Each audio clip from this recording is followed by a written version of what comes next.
C'est vrai que Dimitriashvili n'était pas là pour ce derby, blessé à l'œil. C'est vrai aussi que les Biarros ont perdu Dan Wahanga, leur demi d'ouverture habituelle le matin du match, remplacé par Pierre Long.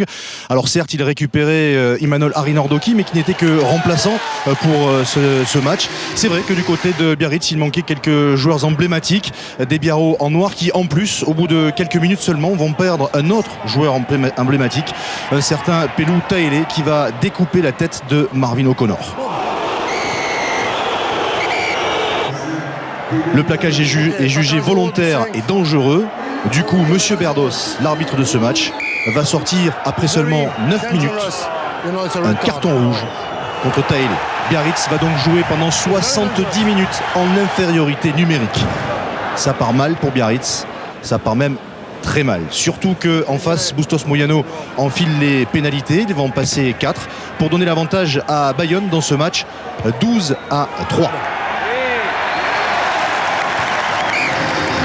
Mais les Biarros tentent de réagir dans cette première période avec une mêlée dans la moitié de terrain des Bayonnais. Introduction pour Lesgourg.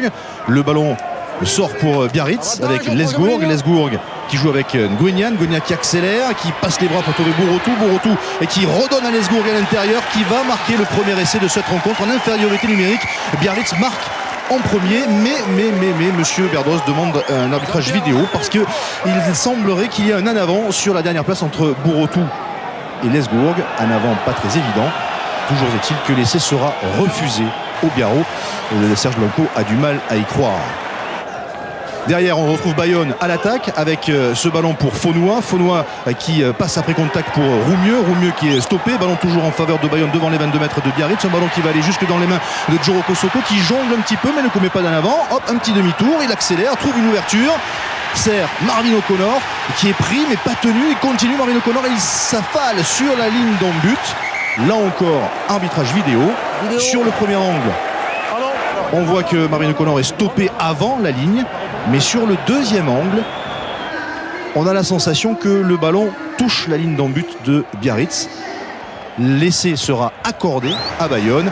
Ça fait sourire jaune Serge Blanco et l'équipe de Bayonne qui mène 19-9 à la pause. Une première mi-temps sujet à polémique. Ça fait beaucoup discuter quelques anciens, notamment Nicolas Brusque et Thomas Lièvremont. Début de seconde période, entrée d'Imanol Arinordoki avec des Biarros qui font jeu égal en mêlée malgré leur infériorité numérique, avec une équipe de Bayonne qui, elle, confond vitesse et précipitation. Alors certes, dans ce début de seconde période, les Bayonnais s'installent dans la moitié de terrain de Biarritz avec ici Faunois le long de la ligne de touche qui va derrière la ligne pour aplatir un deuxième essai en faveur de Bayonne, mais l'essai ne sera pas accordé. Peut-être touche-t-il la ligne de touche avec son pied. En tout cas, il ne semble pas aplatir ce ballon. L'essai n'est pas accordé cette fois aux Bayonnais. On retrouve Bayonne toujours devant la ligne d'en-but des Biarros avec un coup franc sur cette mêlée en faveur de Bayonne. Mike Phillips qui cherche le ballon va pouvoir le récupérer. Mike Phillips qui va jouer ce coup franc rapidement et là à 5 mètres de la ligne, impossible de l'arrêter. Le voilà, le deuxième essai de Bayonne marqué par le 102 000 mêlée Mike Phillips. Bayonne qui fait l'écart, qui mène 27-12 et surtout qui n'est plus qu'à un essai du bonus offensif alors qu'il reste un peu plus de 10 minutes à jouer dans cette rencontre.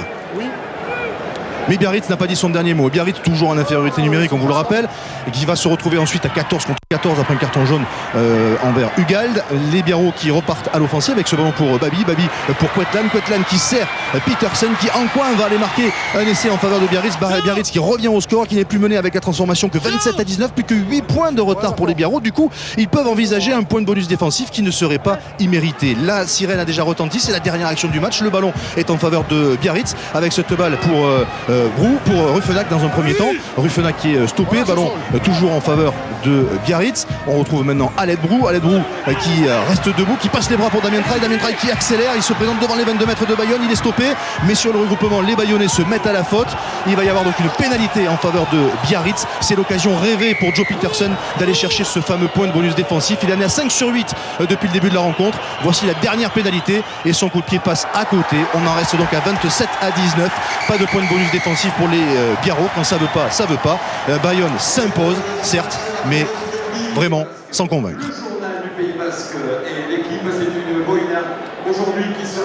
Ce match n'est pas satisfaisant sur le contenu et sur la physionomie, quoi. Sachant qu'ils ont joué pratiquement toute la partie avec un deuxième milieu en moins. On se fait pénaliser, on se fait malmener en mêlée alors qu'ils sont 7. Alors je sais pas, il faut plus de maîtrise. Alors c'est sûr que du côté de Biarritz, l'ambiance était morose, il y avait beaucoup de colère également, colère envers l'arbitrage. Alors qu'est-ce que reprochent les Biarros sur ce match? Deux choses essentiellement, ils reconnaissent que le carton rouge y est. En revanche, ils considèrent que le premier essai refusé à Lesgourg est vraiment très limite. L'en avant entre Borotou et Lesgourg, c'est vrai, n'est pas très évident. Ils reprochent également l'essai accordé à Bayonne, le premier essai marqué par Marvin O'Connor, qui pour eux ne semble pas non plus évident, même si on a la sensation que le ballon touche la ligne. Des Biarros qui sont restés longtemps enfermés dans leur vestiaire avec des joueurs qui ont beaucoup parlé avec leur président Serge Blanco. Et si finalement le problème c'était lui. Aujourd'hui ils m'ont posé une question, alors je suis véritablement enclin à penser peut-être qu'ils ont raison. Ils m'ont posé la question simple et définitive: est-ce que président tu pourrais pas peut-être démissionner parce que peut-être les gens nous laisseraient un peu en paix, laisseraient travailler.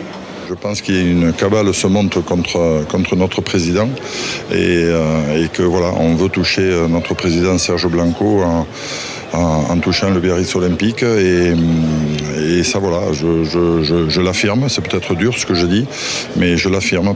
Serge Blanco qui n'a pas démissionné, qui n'a pas non plus présenté sa démission. Il a même conclu sa conférence de presse en disant qu'il allait continuer à se battre parce que c'est tout simplement dans sa nature.